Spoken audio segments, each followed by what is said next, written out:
इस प्रकार हम अब जो कथा करते पढ़ते हैं तो गरीबदास साहब ने कहा था ये पैसे ऊपर नाच सुनो रहा जो मकरा, इन्हें कथा से कोई लेना देना नहीं, पैसे चाहिए इनको। एक बार एक गांव में एक मनीराम नाम का ब्राह्मण कथा करे था और पैसे के लालच में 7 दिन की छोड़ उन्हें 30 दिन का रख दिया। 30 दिन कथा करूंगा भागवत की, रोजाना 1-1, 2-2 घंटा ऐसा शुरू कर दिया। उसने सोचा रोज के 2-4 रुपया होंगे तो भी 100-125 रुपये महीने में तेरे को मिलेंगे। अब क्या हुआ कि 30वें दिन जिस दिन उसका कथा का भोग पड़ना था उसने भोग का ढिंडोरा पिटवा दिया, आवाज़ लगा दी। उस दिन उसी गांव के कुछ व्यक्ति शरारती टाइप से कि भाई आज कथा का भोग लगेगा और इस ब्राह्मण के घने पैसे आवेंगे। उन्होंने क्या किया कि उसी दिन एक डांसर मंगा ली दिल्ली तक और चंपाकली नाम था उसका। वो डांसर का उसी दिन प्रोग्राम रखवा दिया जिस दिन वह भोग पड़ना था सुबह सुबह। अब सारे गांव के वहाँ इकट्ठे हो गए। पंडित जी का तो 30 दिन में 30 रुपये आए और उस चंपाकली का आगे 500 रुपये 2 घंटे में। अब वो पंडित जी ठाके उन 30 रुपया ने और चल पड़ा मायूस सा होकर।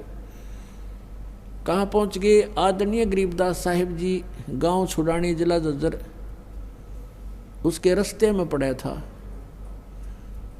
तो उसने देखा सुना था कि वहाँ गरीबदास नाम के कोई संत रहते हैं। वैसे गरीबदास जी किसान थे, वैसे अलग से कोई आडंबर करके वो गुरु पद पर नहीं रहा करते। सिंपल धोती कुर्ता जो यहाँ का लिबास था, पोशाक थी, उसी में रहा करते थे। उन्हें पता करके वहाँ पहुँच गए जहाँ 5-7 भगत बैठे थे आदरणीय गरीबदास साहिब जी के शिष्य, और वो पंडित जी भी पहुँच गया। प्रणाम हुआ, बैठने का आसन दे दिया, बैठ गया और पूछा, क्योंकि वेशभूषा पंडित की नारी होया करती। गरीबदास जी ने कहा, पंडित जी ठीक कुशल हो? पंडित जी का माथा ठनक रहा, त्योड़ी पड़ रही। कहने लगे, महाराज क्या ठीक है, आग लगी पड़ी है, हाहाकार मच गई है और दुनिया का तो नाश जाएगा, ये हो गया और वो हो गया। अब काफ़ी उलाने सुलाने दे रहा था तो शिष्य बैठे थे, वो कहने लगे गरीबदास साहिब जी से कि महाराज जी पंडित जी को क्या तकलीफ है, कुछ बता भी नहीं पा रहा है ये। तब गरीबदास जी ने कहा, भाई बताऊं क्या समस्या इसके सामने है? फूटी ज्ञान विवेक की, अंधा है जगदीश, और भाई चंपाकली का 500 और मनीराम को 30, यो रोड़ा पड़ रहा है इसके जी ने।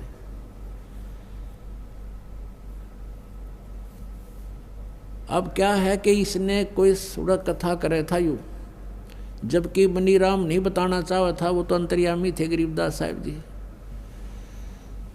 उसकी बता दी सच्चाई। फिर वो मनीराम कहने लगा, महाराज आपने क्यों करबेरा पट्टा, आपको कैसे पता लगा मेरी समस्या का? ने बोला, भाई भगवान की दया होगी हो रही है मेरे पे, इसलिए पता लग गया। लेकिन तूने अपनी समस्या का पता नहीं, मुझे तेरी समस्या का पता है। अब एक बात बता, तू गाली दे रहा उनके गांव के उन शरारतियों को, और तेरा क्या उद्देश्य था वहाँ पर? तू चंपाकली ने बूंदी मान रहा, तेरा क्या उद्देश्य था? अगर तेरा उद्देश्य पैसे का ना होता तो बातें खत्म थी, तेने कहने की जरूरत नहीं थी, तेरा अपना फर्ज पूरा किया रह जाता, तेरा खाना पीना छूट रहा। बोला जी बात तो नहीं होगी ना। फिर उनको ज्ञान दिया, समझाया कि नरक कट्ठे क्यों डले ढो रहा, नालायक तेरे कर्म फूट गए, तो है अधिकारी कथा करने का। जब गरीबदास जी ने कहा कि उस समय कहाँ मर गए थे तुम ये सारे ब्राह्मण, जब राजा परीक्षित को सर्प डसना था, या महर्षियों ने जितने जिनको तुम आज अंडी मान रहे हो उन्हें भी हाथ जोड़ दिया था कि हम नहीं इनके जीवन के साथ खिलवाड़ कर सकते, हम कथा के अधिकारी नहीं है, हम क्यों पाप के भागी बने? अब तुम्हें ज्ञान नहीं इसलिए तुम जहर विष खा रहे हो।